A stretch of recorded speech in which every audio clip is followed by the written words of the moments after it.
Բարև ձեզ սիրելի հայրենակիցներ, եթերում Արմաթ հաղորդաշարն է, մենք ներկայացնում ենք Արցախի պատմությունը, մշակութային ժառանգությունը, արցախյան կոլորիտը։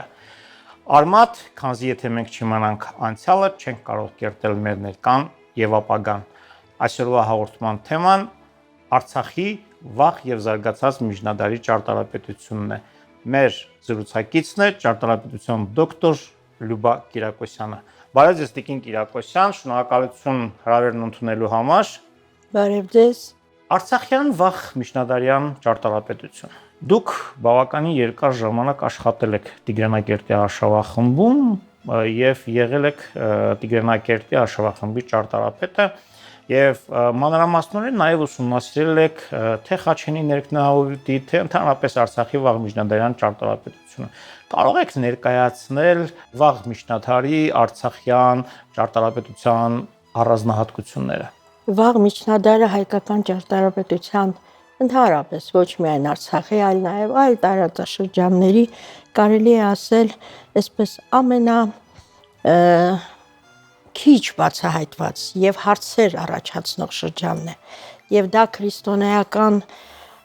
ճարտարապետության այն ժամանակաշրջանն էր, երբ որ ճարտարապետությունը,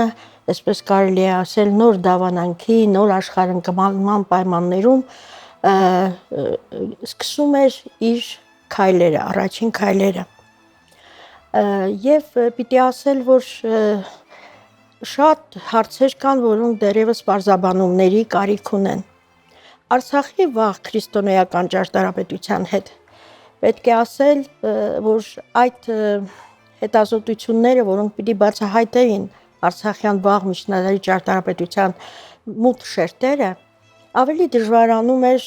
շատ տարիներ առաջ, հատկապես խորհրդային շրջանում, երբ որ Արցախի տարածքում հետազոտություններ անելը այսպես բարդ էր եւ Արցախյան առաջին պատերազմից հետո, երբ որ հնարավորություններ ունեցանք այցելել այդ հուշարձաններ, հետազոտել դրանք, հնարավոր եղավ նաև որոշ կարելի է ասել, այսպես ասած, ես գտնում եմ, որ էլի նախնական, բայց բավական արդեն հետագա զարգացումներ ուրվագծող եզրակացություններ անել։ Մինչ մեր պեղումները, Արցախի հնագիտական արշավախմբի պեղումները, որոնք Խաչենագետի ներքնահովտում սկսվեցին, ընդհանրապես Արցախում ոչ միայն Խաչենագետի ներքնահովտում, որովհետև պեղումներ իրականացվեցին նաև 2003-4 թվականներին նաև Հանդաբերդի բանկում, զարգացած միջնադարի այդ հոյակերտ համալիրում, նրանից հետո արդեն 2005-6 թվականներից սկսած սիստեմատիկ պեղումներով բացահայտումներ արվեցին Խաչենագետի ներքնահովտում գտնվող Արցախի Տիգրանակերտ քաղաքի տարածքում։ Քաղաք, որը գոյություն էր ունեցել շուրջ 1.5 հազարամյակ, հիմնադրելով Տիգրան ժամանակաշրջանում բավական հարուստ ժառանգություն է մեզ տալիս վաղ քրիստոնեական ճարտարապետության իմաստով, որովհետև Տիգրանակերտի վաղ քրիստոնեական հրապարակում մի քանի համալիրներ քրիստոնեական ճարտարապետության նմուշներ բացահայտվեցին պեղումների շնորհիվ եւ դրանք եկեղեցիներ են, դրանք դամբարան է խորանի տակ մասունքարան, կոթողային հուշարձաններ բացահայտվեցին, Տիգրանակերտի խոշոր մեծ եկեղեցին, փոքր եկեղեցին պայմանականորեն ենք այդպես մենք ուրեմն առանձնացրել նրանց եւ բավական շատ գտածոներ պեղումներից հետո վաղ քրիստոնեությանը վերաբերող ճարտարապետական դետալներ, խոյակներ, խարիսխներ, որոնք իրենց ինչպես կառուցվածքով, այնպես էլ հարդարանքով շատ տիպական են եւ շատ բնորոշ են վաղ միջնադարի համար։ Խոյակներ, երկու հոյակերտ խոյակ է բացահայտվել այդ Տիգրանակերտի մեծ եկեղեցու պեղումներից, որտեղ ուրեմն պատկերված են գետազարդ շրջանի մեջ հավասարաթև խաչը, որը այգային եւ խաչային տեսարաններ, խաղաղորդագալարը, ողկույզներով, տերևներով պարուրում է այդ հավասարաթև խաչը, այն թեման, որը որ վաղ քրիստոնեության եւ ընդհանրապես քրիստոնեական պատկերագրությանը շատ բնորոշ է։ Խաչենագետի ներքնահովտում Վանքասար լեռան բարձրագույն գագաթին մինչև մեր պեղումները սկսվելն էլ հայտնի էր նաև Արցախի մեկ այլ ուրեմն քրիստոնեական տաճար, որը իր հորինվածքով, այսպես մենք ասում ենք, շատ ուրեմն բնորոշ վաղ միջնադարի համար բնորոշ խաչաձև հիմքով կենտրոնագմբեթ այդ Վանքասարի եկեղեցին, որը ունեցել է վարպետի նշաններ հայկական այբուբենի տառերով ժամանակին դեռ խորհրդային գետնականները դրանք փաստել էին Յամպոլսկին օրինակ պիտի ասել որ օրինակներն են ցուցում ինչպես ասենք Վանքասարի եկեղեցին Տիգրանակերտյան այդ տաճարները երկու ինչպես արդեն մինչև Տիգրանակերտյան պեղումները հայտնի էին նաև Արցախից Մոխրենիսի Օխտադրնի վանքի ուրեմն այդ հոյակերտ տաճարը որը որ տիպաբանորեն այսպես ասած անկյունային խորշեր ունեցող տետրակոնխերի քառաթև ուրեմն հրիփսիմեատիպ ավանդ հրիփսիմեատիպ խմբին պատկանող այդ եկեղեցիներից է Տիգրանակերտյան պեղումների ժամանակ Վանքասարի ժայռափոր համալիրը նույնպես տալիս է վաղ քրիստոնեության 4-5-րդ դարերին վերաբերող ժայռափոր եկեղեցի քարակերտ ժայռափոր աստիճաններ, որոնք տանում են Խաչենագետից 70 մետր բարձրության վրա գտնվող այդ եկեղեցին եւ այս բոլոր քրիստոնեական այս տաճարները վաղ ուրեմն քրիստոնեության Արցախի իրենց օրինակներով, իրենց հորինվածքային, իրենց կառուցվածքային, համաչափական, քարի մշակման, դեկորատիվ հարդարանքի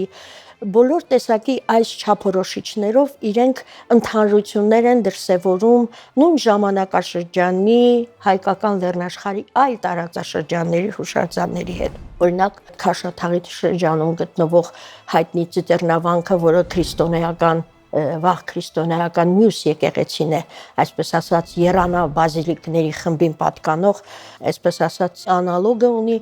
վերակառուցումների այն ընթացքը, որը որ մենք դիտարկում ենք եւ պիտի ասել դրանք էլ շատ այսպես ավելի հստակեցվեցին հենց պեղումների շնորհիվ, որոնք որ իրականացվեցին Հակոբ Սիմոնյանի ղեկավարությամբ, ուրեմն ճարտարապետ Սանամյանն էր այնտեղ աշխատում նաև Հովհաննես Սանամյանը, ով որ այդ ամբողջ վերակառուցման ընթացքը զուտ հենց վաղ միջնադարի մեջ գտնվող վերակառուցումը ներկայացրել է, դրանք շատ առնչվում են այդ Ծիրանավորի եւ պիտի ասել, որ թե հորինվածքային խումբը, որ այդ Եռանավ բազիլիկան է, եւ վաղ միջնադարի հետ կապված այս զուգահեռները անցկացնելով մենք կարողացել ենք փաստել ընդհանրությունների հետ միաժամանակ Արցախի վաղ քրիստոնեական ճարտարապետությունը, ինչպես որ հայկական լեռնաշխարհի ճարտարապետական այլ դպրոցներին պատկանող հուշարձաններ ունեն իրենց նաև առանձնահատկությունները։ Մեր հետազոտությունների արդյունքում կարողացանք կոնկրետ Տիգրանակերտյան օրինակների, որոնք մենք այսպես ասած այդ սրահավոր բազիլիկ խմբերի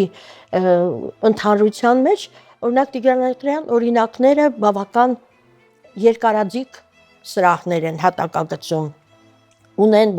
խոշոր Տիգրանակերտի մեծ բազիլիկան մոտ 30 մետր է, 28-9, եթե այդպես չեմ սխալվում հիշում եմ, երկարություն ունի արտաքին, մոտ 12 մետր լայնություն ունի, գետնախարիսխի վրա բարձրանում է, նրա առանձնահատկությունը իր տիպի մեջ հենց այդպիսի մեծ չափերն են, որտեղ այդպիսի մեծ չափերը բնորոշ են սովորաբար եռանավ բազիլիկաներին, բայց այստեղ մենք գործ ունենք միանավ սրահի հետ։ Առատությունը Տիգրանակերտի բազիլիկայում մուտքերի առատությունը 5 մուտք ունենք արևմուտքից եւ 2-ը հյուսիսից, 2-ը հարավից։ Դրանք էլ պայմանավորված են եղել այն հանգամանքով, որ կարևոր նշանակություն է տրվել Տիգրանակերտի բազիլիկային, քանի որ փաստվում է նաև պատմական աղբյուրներն են խոսում այդ մասին, որ վաղ միջնադարում Տիգրանակերտում այսպես խոշոր հայկական համայնք է եղել, որտեղ օգտագործվել է լեզուն կենցաղային մակարդակով Տիգրանակերտի պեղումներից տղմինդրի վրա հայկական տառեր են դրոշված։ Մի սկավառակ է գտնվել մեծ եկեղեցու հատակից, որտեղ նույնպես հայատառ գրությունը կա։ Ես Վաչե Ծառատեր Աստծո այդ շատ մեկնաբանված ներկայացված է այդ սկավառակը։ Հետաքրքիր է նաև, որ տեղական շինանյութի տարբերությունը, որտեղ մենք գիտենք ճիշտ է քար է եւ դա բնորոշ է ամբողջ տարածաշրջանին վաղ քրիստոնեության ճարտարապետությանը եւ նաեւ զարգացածին, բայց քարի տեսակներն են տարբեր։ Շատ տարածում ունեն իհարկե տուֆ քարերը։ Արցախում դա կրաքար է։ Արցախում կրաքար է, սպիտակ քար է, որը նաեւ մի տեսակ քաղաքների կառուցման պարագայում նույնիսկ իդեալականացված կերպար է ստեղծում, որտեղ անտիկից եկած դեռ սպիտակը իդեալական քաղաքի մոդելն է ներկայացնում եւ Տիգրանակերտը կարելի է ասել այդ կոնտեքստում այսպես լիարժեք ուրեմն համապատասխանում է։ Ձեր հոդվածներից մեկում, որը կարծեմ տպագրվել է պատմաբանասիրական հանդեսում, դուք ներկայացրեցիք Վանքասարի եկեղեցին եւ այն աղավաղումները, որը կատարվել է նրա այսպես կոչված վերակառուցման ընթացքում ադրբեջանցիների կողմից։ Մի փոքր կմանրամասնեք այդ ուրեմն թե ինչպիսի ուրեմն իրենք այդ աղավաղումներ են կատարել եւ ինչպիսի ներգործություն են ունեցել Վանքասարի եկեղեցու տեսքի փոփոխության մեջ։ Վանքասարի եկեղեցին, որ խորհրդային ժամանակաշրջանում էլ դեռ հայտնի էր որպես քրիստոնեական, ոչ հայկական, եւ ադրբեջանական, այսպես հակահայկական, ես չեմ վախենում ասել, եւ ժառանգության յուրացման քաղաքականության բազմաթիվ օրինակներից մեկն է Վանքասարի եկեղեցին յուրացումը եւ վերացումը հայկականության տարբեր եղանակներով էր իրականացում։ Վանքասարի պարագայում դա նախ աղվանացում էր, Վանքասարի պարագայում նաեւ այն ճարտարապետական ցուցիչների, որոնք եւ թվագրման եւ հայկականության ցուցիչներ են, վերացումներ եւ այն շինարարական եղանակի ժամանակին բնորոշ հետքերի ջնջումը, որը որ բնորոշ էր այդ վաղ միջնադարի այդ կառույցին։ Ինչի մասին էր խոսքը 80-ականների կեսերին նրանք վերականգնման անվան տակ, որովհետև 19-րդ դարի ճանապարհորդներ, օրինակ Մակար Բարխուդարյանը շատ մանրամասն նկարագրում էր հենց այդ այսպես ասած Վանքասարի փոքր երբեմն իր հատակաձևի նայելով նրանք անվանում էին խաչ, Սուրբ խաչ եկեղեցի, այսպես ասած։ Իհարկե մեզ այդպես էլ պատմական տեղեկություններում կամ հիշատակություններում մինչև այսօր չի հաջողվել գտնել նրա անունը եկեղեցու։ Ուղղակի Վանքասար լեռան բարձրագույն գագաթին է կառուցված եւ ադրբեջանցիները դա որպես քրիստոնեական աղվանական քրիստոնեական տաճար էին համարում։ Վերակառուցման ընթացքում հատկապես խաչաթևերի սկսած նրանք հայկական այդ այսպես կոչված ազատ խաչ հորինվածքն է դա նմանատիպ եկեղեցիներում քարաթևերը միշտ պսակվում են քիվով այստեղ վերականգնումները կատարելիս ամբողջությամբ ուրեմն քիվերը ատամնաշար ձևավորված քիվերը որոնք վաղ միջնադարին բնորոշ են անտիկից եկած դեռ այդպես արձագանքներով շարվել է միանգամից սալը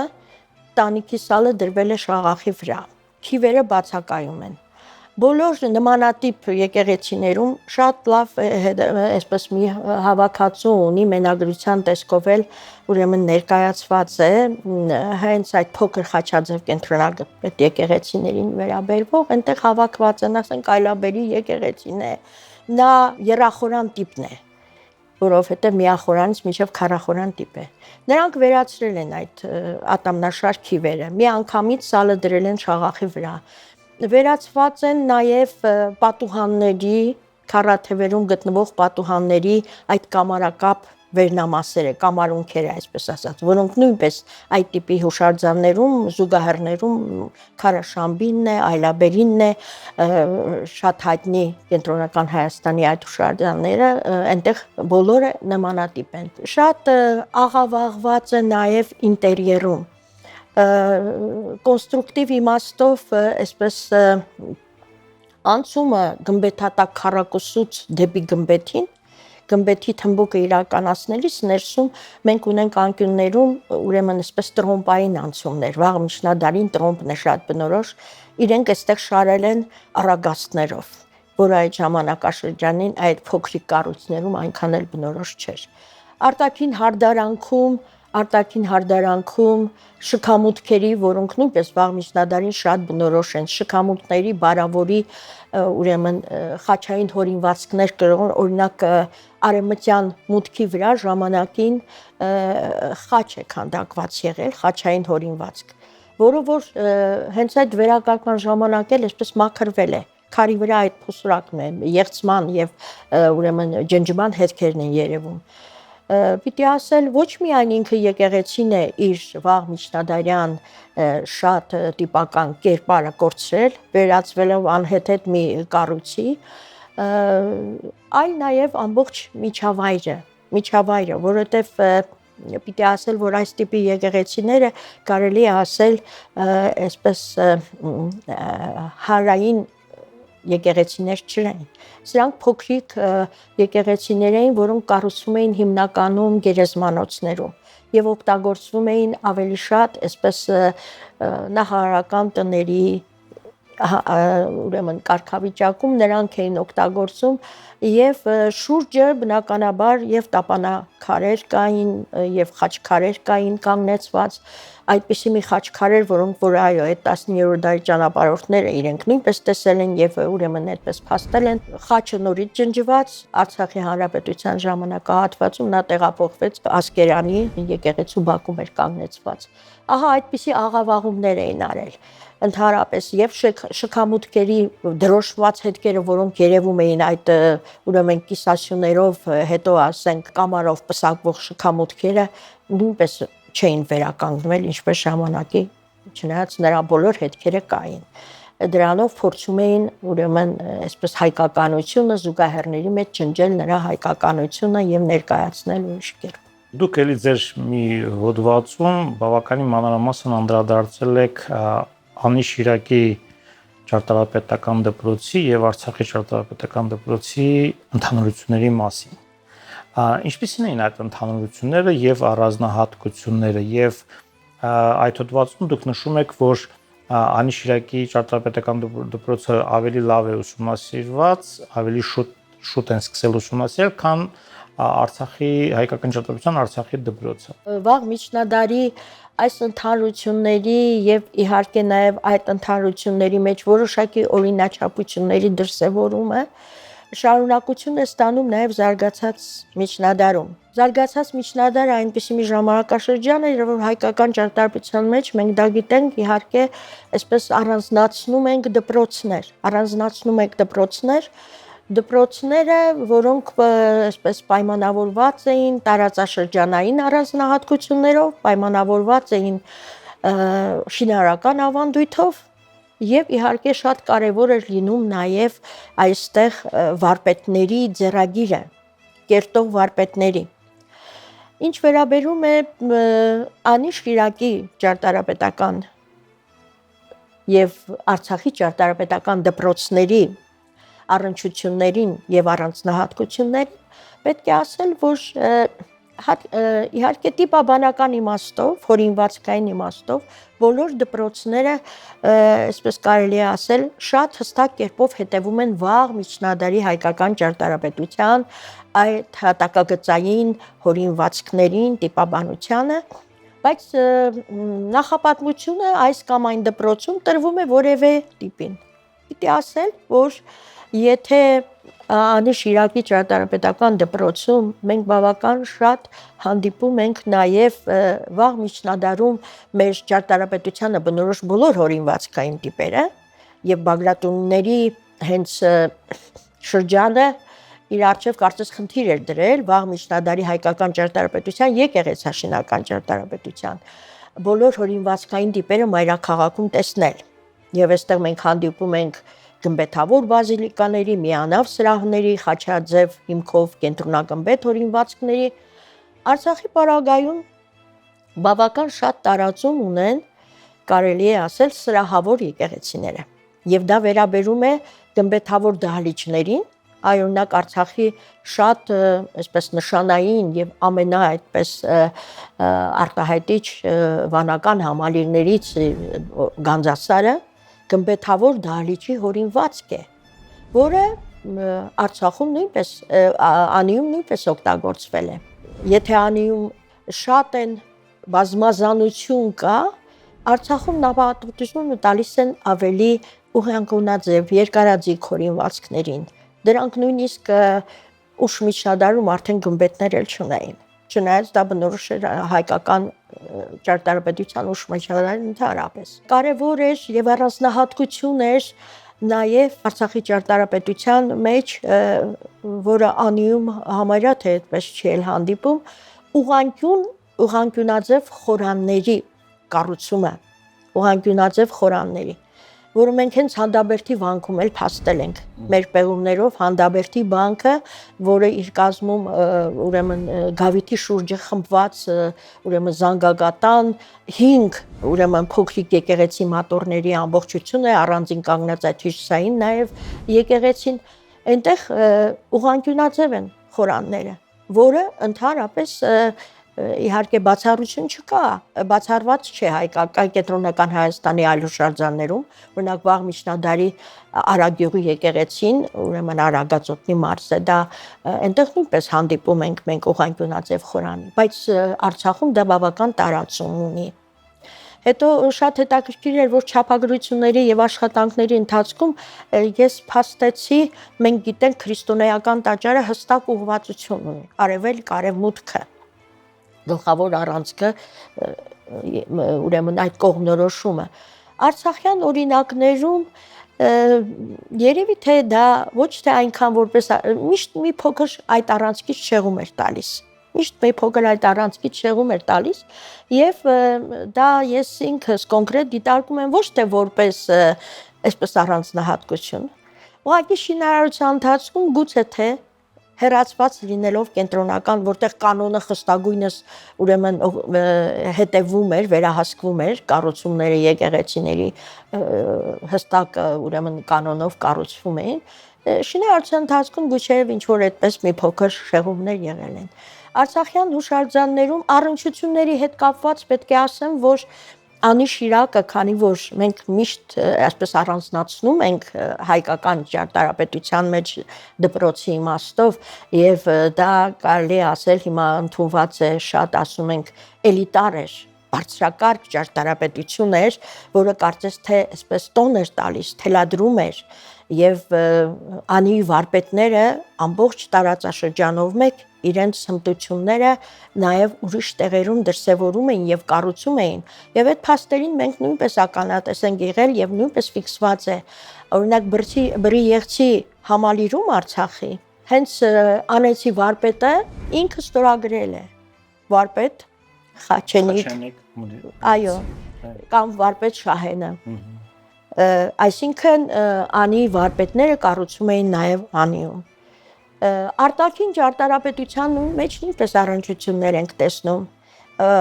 շատ համեմատելի է եւ նույն Գանձասարի հետ կապված արժեքավոր կոթողային ուրեմն հուշարձան է հատկապես